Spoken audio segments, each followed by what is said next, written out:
प्यारे बच्चों, आज हम आपको भक्ति आंदोलन के एक संत मीराबाई के बारे में, इनकी बायोग्राफी, इनकी जीवनी, इनका इतिहास, जो एग्जामिनेशन ओरिएंटेड टॉपिक हैं उसको याद करवाने की कोशिश करेंगे, आपको मेमोराइज करवाने की कोशिश करेंगे। आइए देखते हैं। देखिए, मीराबाई का जन्म, नाम तो मीराबाई था, ठीक है। इनका जन्म कब हुआ था? तो इनका जन्म माना जाता है 1498 ईस्वी में हुआ था, माना जाता है, क्योंकि जन्म के बारे में कोई ऑन रिकॉर्ड नहीं है, फिर भी माना जाता है। तो यहीं से शुरू करते हैं, कैसे आप याद करेंगे। जन्म 1498 ईस्वी में हुआ, ठीक। तो कैसे याद कर सकते हैं? देखिए, 14 ध्यान से देखिएगा, अभी आपके समझ में आएगा।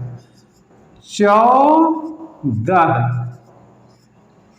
तो चा और दा सिर्फ 14 में ही है।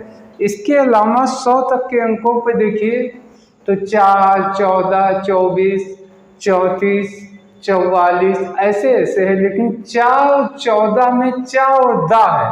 तो हमने इसमें से 2 शब्द लिया, चाँद, चांद। तो 14 से चांद की कल्पना कर सकते हैं। और ये है 98 को आप कर सकते हैं 98। देखिए, आप जानते होंगे कि पहले जो सिक्के थे, 1 रुपए का सिक्का चल रहा है, ऐसे 54 के सिक्के, 98 के सिक्के आप सारे लोग देखे होंगे, आप सबको मालूम है 98। तो कल्पना कीजिए, जब मीराबाई का जन्म हुआ तो चांद इतने खुश हुए कि उन्होंने 98 की बारिश आसमान से करवा दी। क्या हुआ? मीराबाई आखिर भगवान कृष्ण की भक्ति, वो भक्त थी, तो ये महान संत थी, तो चांद ने 98 की बारिश करवाया, ठीक। 98 की बारिश क्यों करवाया? क्योंकि उनके गांव का नाम था कुड़की ग्राम था। तो कुड़की को कर लीजिए कड़की, यानी उस समय उनके गांव में बहुत कड़की थी। और जब मीराबाई आई तो महान व्यक्तित्व थी, इसलिए चांद ने 98 की बारिश करवाया, जिससे अब देखिए राजस्थान, तो राजस्थान रेगिस्तानी एरिया है, आप जानते हैं।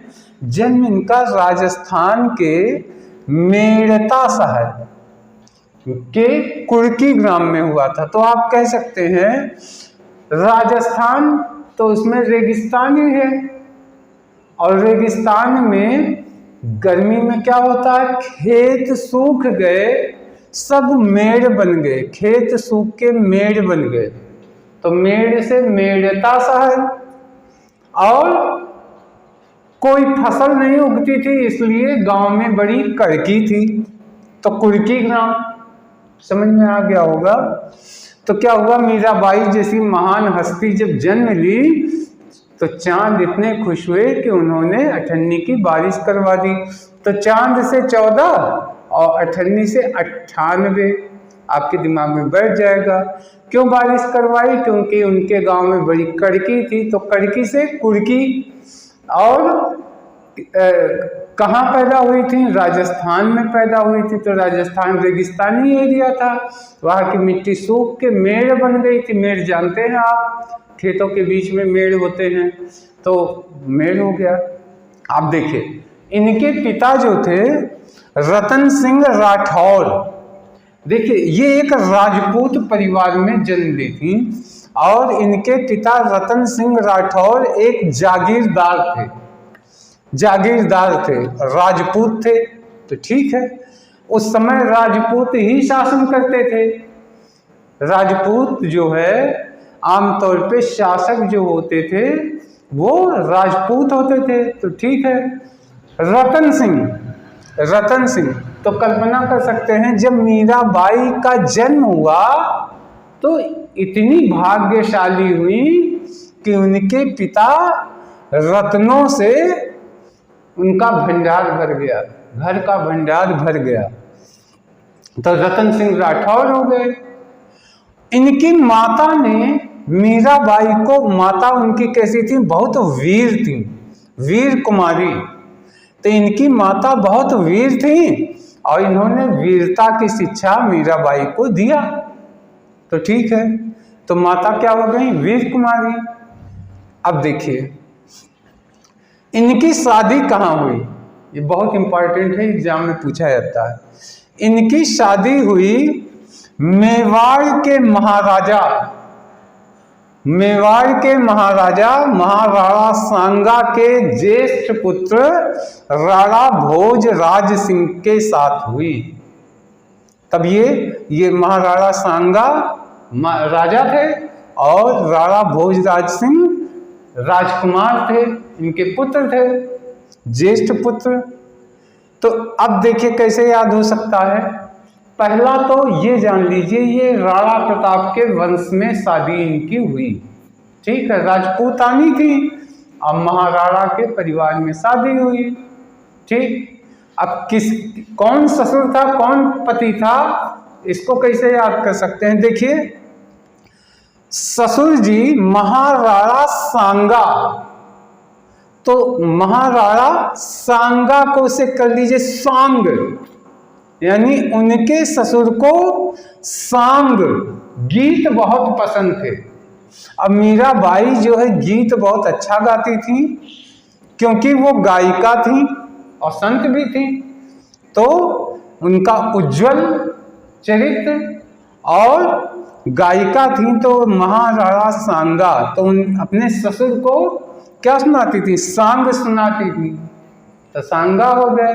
और उनके पति जो है भोजराज सिंह थे, राणा भोजराज सिंह, तो कर लीजिए उनके पति को भोजन बहुत प्रिय था, उनके पति को भोजन बहुत प्रिय था। तो भोजन उनके, भाई देखिए हर व्यक्ति, हर राजकुमार, हम सबको भोजन पसंद है, तो उनके पति को भोज बहुत पसंद था। तो मीराबाई क्या करती थी, पति को अच्छा अच्छा भोज कराती थी, तो पति बड़े प्रसन्न होते थे। और ससुर को सुबह सुबह उठ के भक्ति गीत सुनाया करती थी, सांग, तो भक्ति सांग सुनाती थी, तो सांगा हो गए। तो पति हो गए राणा भोजराज सिंह, ससुर हो गए महाराणा सांगा। और ये महाराणा जो है सिसोदिया वंश के वंशज। सिसोदिया वंश वास्तव में राजस्थान में ही पाए जाते हैं और ये लोग अपने आप को सूर्य का वंशज मानते हैं। क्या मानते हैं, सूर्य का वंश अपने आप को मानते हैं, तो सिसोदिया वंश। तो कल्पना कीजिए मीराबाई जब गई महाराणा सांगा, तो चूंकि ये महाराणा तो थे ही और इनके घर में शीशा था। उस समय शीशा किसी के घर में नहीं होता था, लेकिन इनके घर में शीशा था, इसलिए ये सिसोदिया वंश में इनकी शादी हुई थी।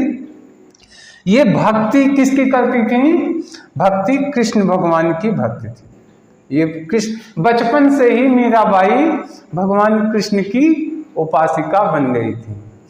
तो एक कहानी है कि जो एक बार एक बारात जा रही थी, तो उसमें अपनी दादी से इन्होंने पूछा कि दादी बारात में दूल्हा कौन है, और तो उन्होंने दिखाया वो दूल्हा है, कहीं मेरा दूल्हा कहाँ है।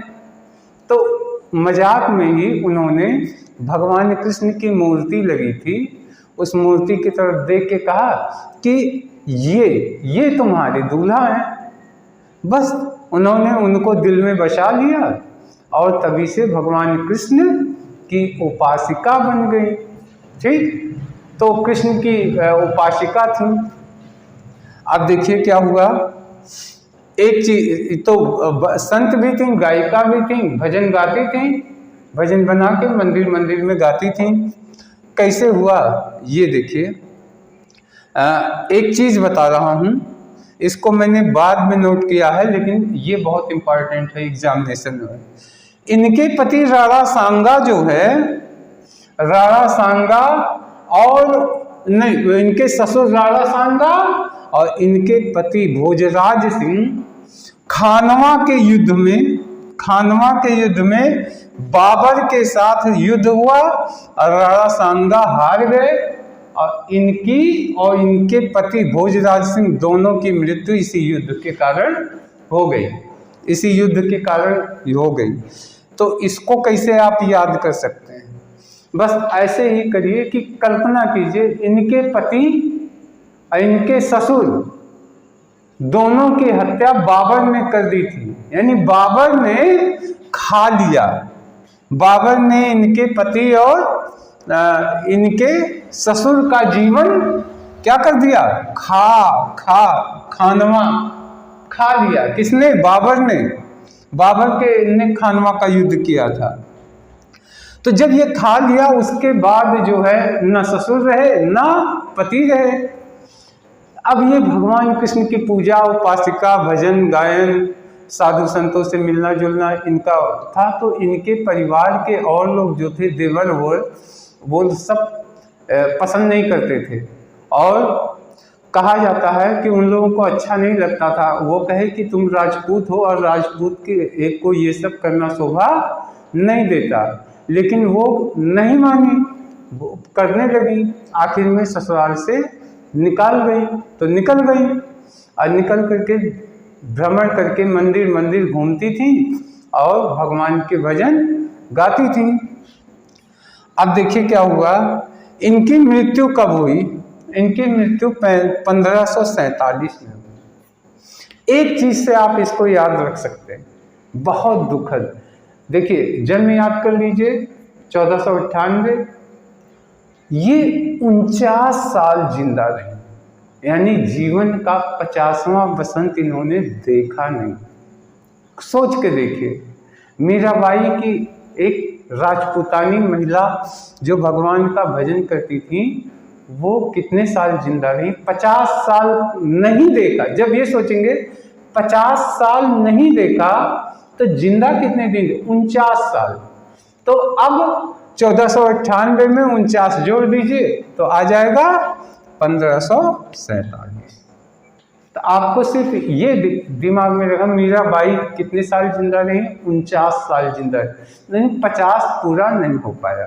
ठीक, अब देखिए इनकी रचनाएं आमतौर पे इसके बारे में विद्वानों में मतभेद है, क्योंकि ये भजन बनाती थी, भजन गाती थी और साधु संतों के सानिध्य में रहती थी। तो कुछ लोग कहते हैं ये मीरा की रचनाएं हैं, कुछ लोग कहते हैं कि बाद में उनके शिष्यों द्वारा लिखी गई, तमाम बातें। लेकिन जो मुख्य रचनाएं हैं उनके बारे में हम बताते हैं। तो ये हो गया मीराबाई की रचनाएं। देखिए अच्छा, ये देख लेते हैं तब फिर इनकी मृत्यु पे आते हैं। ये मीराबाई की जो रचनाएं थी, तो ये किसकी उपासिका थी? कृष्ण भगवान की। तो कृष्ण भगवान का एक नाम क्या है? गोविंद। तो देखिए राग गोविंद, गीत गोविंद, तो ये दो, और एक गोविंद टीका। तो जैसे ही गोविंद का देखिएगा, गोविंद का टीका, गोविंद का राग, गोविंद के गीत, तो आप तुरंत मीराबाई को समझ जाइएगा, क्योंकि मीराबाई कृष्ण की भक्ति थी। ठीक, इसके अलावा मीरा की पदावली, इसमें तो याद नहीं करना है क्योंकि मीरा यहाँ मौजूद है। दो चीज याद कर लीजिए, एक राग सोरठा, तो ये कर लीजिए कि वो राग जो बनाती थी, तो दोहा, सोरठा, छंद यही सब होते हैं, तो सोरठा में वो गाती थी। और एक और है नरसी जी का मायरा, तो इसको कर लीजिए। मीराबाई लोगों की सेवा नर्स की तरह करती थी। देखिए नरसी जी का मायरा, तो कल्पना कीजिए नरसी, नर्स, तो कर लीजिए मीराबाई लोगों की सेवा नर्स की तरह करती थी। ठीक, तो आपको सब रचनाएं याद हो जाएगा। इनकी मृत्यु कहाँ हुई, मतलब कहाँ ये शरीर इन्होंने त्यागा, विलीन कहाँ हुई।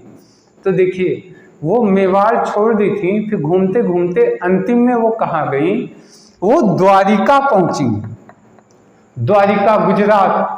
और आप जानते हैं ना, द्वारिका कृष्ण भगवान की नगरी है। द्वारिका को किसने बसाया था, भगवान कृष्ण ने बसाया था। तो यहाँ पहुंची, यहाँ पे एक मंदिर है, रणछोड़ मंदिर, रणछोड़ मंदिर डाकौर। तो देखिए रणछोड़ मंदिर क्यों नाम बना, रणछोड़ जानते हैं किसको कहते हैं, भगवान कृष्ण का एक नाम रणछोड़ है। कैसे पढ़ा ये आप जान लेंगे। तो रणछोड़ मंदिर के रणछोड़ यानी युद्ध के मैदान को छोड़ के भाग खड़े होते थे। तो क्या हुआ, इसके बारे में भगवान कृष्ण ने द्वारिका नगरी बसाई, तो उनके कई दुश्मन जो थे वो उनको मारने के लिए द्वारिका पे हमला करते थे। तो भगवान कृष्ण क्या करते थे, जब मार देते थे, उनकी सेना होना जो लोग हमला करने जाए उनको पीट पीट के मार दें। और इसके बाद अंतिम में जो हमलावर होते थे कई बार तो उनको छोड़ देते थे, उनको मारते नहीं थे और मैदान छोड़ के युद्ध के भाग जाते थे। सब मार दें, उनके सेना होना, उनका सामान अनुमान सब नष्ट कर देते थे, लेकिन उस शत्रु को नहीं मारते थे। और वो ललकारता रहता था कि आओ युद्ध करो, मुझे मार दो, या तो तुम मर जाओ या तो मैं तुम्हें मार दूं, लेकिन युद्ध छोड़ के भाग जाते। तो ऐसे में कहा रणछोड़। अब ये भाग क्यों जाते थे, ये भाग जाने के पीछे कहानी ये है कि भगवान कृष्ण चाहते थे कि इसको अगर मार दूंगा तो ये समाप्त हो जाएगा, अगर छोड़ दूंगा तो ये वापस जाएगा, फिर अगली बार और सारे दुश्मनों को, शैतानों को इकट्ठा करके फिर फौज लेके आएगा, उनका भी सफाया कर दूंगा। फिर छोड़ देते थे, फिर जाता था, फिर सेना शक्ति सब इकट्ठा करके फिर आ जाता था। तो एक एक करके सारे दुश्मन इकट्ठा हो जाते थे और हमला करते थे, फिर मार देते थे कृष्ण जी, और मेन हमलावर को यानी उस शत्रु को छोड़ देते थे जिंदा, जिससे वो अगली बार जाए और दुश्मनों को लेके आए, हमला कर दे। लेकिन दुश्मन ये बात समझता नहीं था, और वो जब मैदान छोड़ के भाग जाए उस शत्रु को मारते नहीं थे, तो उनका नाम पड़ गया रणछोड़ कृष्ण भगवान का। और यही एक मंदिर वहां पे बना हुआ, वहां पे द्वारिका में एक रणछोड़ मंदिर है। तो अंतिम समय में मीराबाई वहीं पूजन करने लगी, वहीं गाती बजाती थी। एक बार कहा गया कि मंदिर के अंदर कृष्ण भगवान की मूर्ति के कमरे में वो गईं और लौट के निकलते उनको किसी ने नहीं देखा, और यही मान्यता है कि वो भगवान कृष्ण में विलीन हो गए। आशा है ये सारा का सारा आपको समझ में आ गया होगा। एक बार हम जल्दी जल्दी ट्रिक से आपको याद करवाने की कोशिश कर रहे हैं। जन्म कब हुआ मीराबाई का, कैसे, चांद ने क्या कर दी, अठन्नी की बारिश की 1498। क्यों, क्योंकि गांव में कड़की थी तो कुड़की ग्राम हो गया। किस शहर में था, तो यहाँ पे है देखिए मेड़ता, मेड़ता यानी मेड़, तो उनके शहर में मेड़ था। इनके जो है पिता रतन सिंह राठौर, ये जागीरदार थे, लेकिन इनके पैदा होते ही वो बहुत धनवान हो गए। रत्न, उनके पास रत्नों का भंडार इकट्ठा हो गया। मम्मी इनकी वीर कुमारी थी, इन्होंने मीराबाई को वीरता की शिक्षा दी। इनके ससुर जी राणा सांगा, उनको सांग बहुत पसंद था, तो राणा सांगा हो गए। और उनके पुत्र से इनकी शादी हुई थी राणा भोजराज सिंह, यानी उनको भोज पसंद था। और दोनों को, इनको ससुर को सांग सुनाए, पति को भोज कराए, दोनों बड़े खुश थे। लेकिन आ गया बाबर। बाबर ने जो है मार के पति और ससुर को मार डाला और मार के खा गया, जीवन खा गया उनका। तो खासे खानवा का युद्ध, खानवा के युद्ध में पति और ससुर की मृत्यु हो गई। अब ये घूमती रही, परिवार में विरोध हुआ, परिवार छोड़ दिया। और उसके बाद जिंदा बेचारी कितने साल थी, 50 बसंत नहीं देखी, एक कम 49 साल जिंदा थी। 1498 में 49 जोड़ दीजिए तो आ गया 1547। और इनकी मृत्यु कहाँ हुई? द्वारिका में हुई, कृष्ण भगवान की नगरी। और द्वारिका में एक मंदिर थी, कौन से मंदिर? रणछोड़ मंदिर। रणछोड़ मंदिर की, रणछोड़ किसका नाम है? भगवान कृष्ण का। वही में रहने लगी और उसी में एक दिन भगवान कृष्ण की मूर्ति में माना जाता उसी कमरे में गई, फिर किसी ने उनको देखा नहीं तो विलीन हो गई। और इनकी रचनाएं, तो रचनाएं देखिए गोविंद नाम से आ गया, गीत गोविंद, राग गोविंद, तो ये सब गोविंद, गोविंद टीका। तो तुरंत मीराबाई पे ध्यान दीजिएगा कि गोविंद की भक्त थी, लेकिन वो अपने जनता को नर्स की तरह ट्रीट करती थी। तो नरसिंह जी का मायरा हो गया। और मीरा की पदावली ऐसे है, एक याद रखना, राग सोरठा। तो वो मंदिरों में घूम घूम के दोहा सोरठा छंद में चौपाई गाती थी, तो राग सोरठा हो गया। प्यारे बच्चों, आशा है कि मीराबाई का ये एग्जामिनेशन ओरिएंटेड टॉपिक आपको जरूर याद हुआ होगा। इस वीडियो में इतना ही, फिर नेक्स्ट वीडियो में हम और कुछ लेके आएंगे। तब तक के लिए धन्यवाद, नमस्कार।